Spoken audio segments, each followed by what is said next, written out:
जय हिंद दोस्तों, आप सभी का स्वागत है आपके अपने YouTube channel smart study bye आलोचक में। तो उम्मीद करता हूँ आप सभी बहुत अच्छे होंगे और अपनी तैयारी को दिन प्रतिदिन बेहतर कर रहे होंगे। तो आप सभी के लिए हम लेकर आए हैं कक्षा 10 की हिंदी के बारे में। तो व्याकरण पढ़ेंगे जैसे कि एग्ज़ाम बहुत ही जल्द होने वाला है। तो हिंदी व्याकरण में कक्षा 10 के जैसे कि बता दें कि रस यानी काव्य सौंदर्य के तत्व में रस है, छंद है, अलंकार वगैरह है।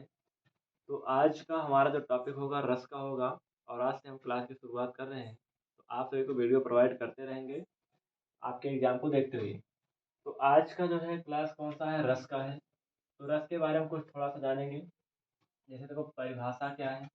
परिभाषा है कि श्रव्य काव्य को पढ़ने, सुनने या फिर देखने यानी दृश्य काव्य को देखने से जो अलौकिक यानी कि जिस अलौकिक आनंद की किसकी अलौकिक आनंद की प्राप्ति होती है उसे रस कहते हैं। क्या कहते हैं? रस कहते हैं। अलौकिक क्या है? अलौकिक आनंद क्या है? यानी कि प्राकृतिक आनंद, है ना। अलौकिक आनंद की प्राप्ति होती है उसे क्या कहते हैं?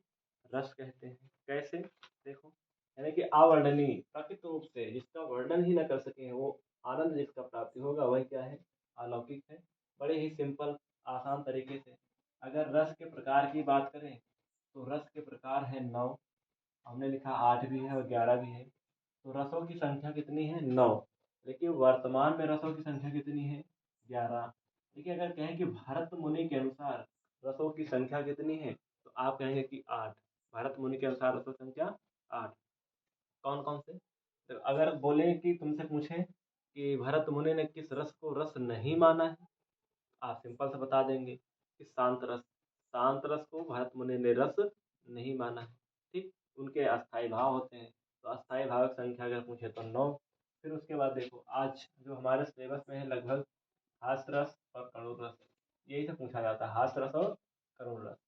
तो हास्य रस क्या? देखो इधर देखते हैं।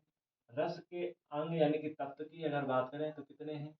4। कौन कौन से? अस्थाई भाव जिनकी संख्या है 9, विभाव जिनकी संख्या है 2, अनुभाव जिनकी संख्या है 2 और संचारी भाव की संख्या कितनी है? 33। कितनी है? 33 है संचारी भाव की संख्या। इतना आप लोग समझ गए। विभाव कितने हैं? 2। कौन कौन से? आलंबन और उद्दीपन। लेकिन एक और होता है, कौन सा होता है? आप कहेंगे कि आश्रय। क्या होता है? आश्रय। ठीक। और ये अनुभाव कितने होते हैं? 2। कौन कौन से? एक कायिक, दूसरा सात्विक। सात्विक क्या होता है? सात्विक के भी भेद होते हैं, लेकिन कायिक क्या है? हाथों द्वारा यानी क्रियाकलापों से, जैसे आंख मारना, इशारे करना, ये सब क्या है? सीटी बजाना कायिक है।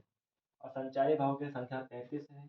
अस्थाई भाव क्या होता है? अस्थाई भाव प्रत्येक मनुष्य यानी कि प्रत्येक व्यक्ति के अंदर सदैव विद्यमान होते हैं। जैसी परिस्थितियाँ होती हैं, जैसे होते हैं वो उद्भव उनका होता रहता है, उत्पन्न होते रहते हैं। तो आज का हमारा जो मेन टॉपिक होगा वो क्या होगा? हास्य रस।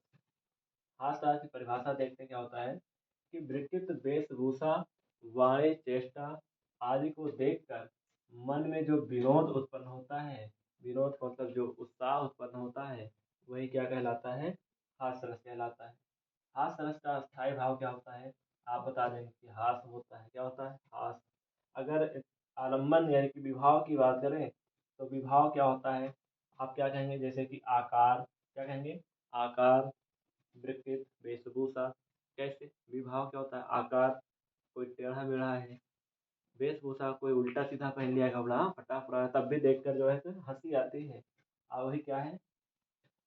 आलम्बन यानी कि विभाव है।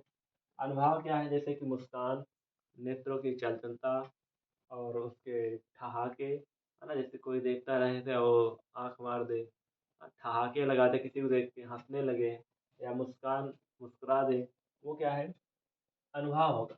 और संचारी भाव क्या होगा? संचार, जिसके कारण संचार होगा। कैसे? हर्ष, खुशी होगी, कंपन होगा, उत्सुकता आएगी, चपलता आएगी। ये सब क्या होंगे? संचारी भाव। ठीक।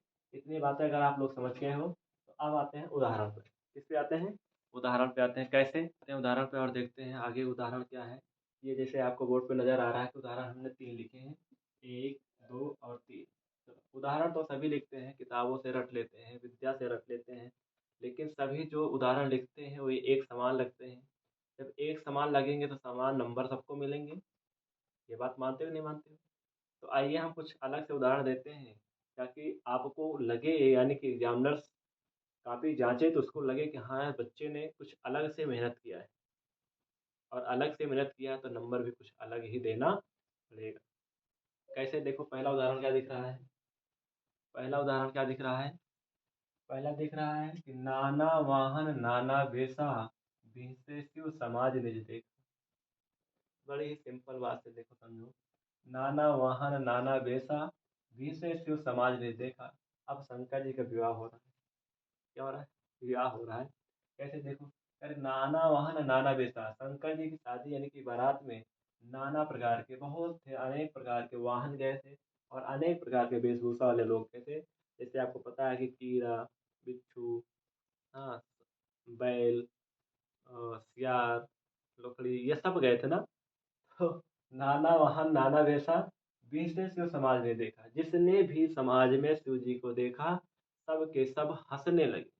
सबके सब हंसने लगे कि ये किसका विवाह है, किसकी बारात है जा रही है, जिसमें सर्प, बिच्छू, कीड़े मकोड़े, गधे, हाथी, घोड़े सब कुछ जा रहे हैं। सब देख के क्या करने लगे? हंसने लगे। वैसे दूसरा उदाहरण देखो, शीश पर गंगा हंसे, भुजंग भुजंगा हंसे। क्या कह रहा है? शीश पर गंगा हंसे, भुजंग भुजंगा हंसे, हाथ ही को दंगा भयो, गंगा के विवाह में। चलो, शंकर जी के शिव का विवाह फिर भी हो रहा है यहीं पे। तो क्या कह रहा है? शीश पर गंगा हंसे। शीश पर गंगा जी हैं, वो भी हंस रही हैं। भुजंग भुजंगा हंसे। भुजंग मतलब कि ये जो कंधा है, इस भुजाओं पर कौन है? सांप। कौन है? सांप। वो भी हंस रहे हैं। क्यों? क्यों हंस रहे हैं? कि हाथ ही को दंगा भयो। हाँ? शंकर जी के विवाह में दंगा हो गया, नंगा के विवाह में। ये बात तो समझ गए। चलो, अब तीसरा उदाहरण क्या है? जाते ही मिलती नहीं जहाँ एक कप चाय। देखो कहीं अगर जाओ बैठे रहो, जा कुछ मिले या ना मिले तो हंसने के लिए आप बोल देते ना कि जाते ही मिलती नहीं जहाँ एक कप चाय, फलाने वहाँ न जाइए शायद सब चौपट हो जाए। तो ये भी तो एक हंसी का नज़ारा है। चलिए, बहुत ही अच्छे तरीके से आप लोग तीनों उदाहरण समझ लिए होंगे। आज के लिए इतना ही, आगे कल। जय हिंद।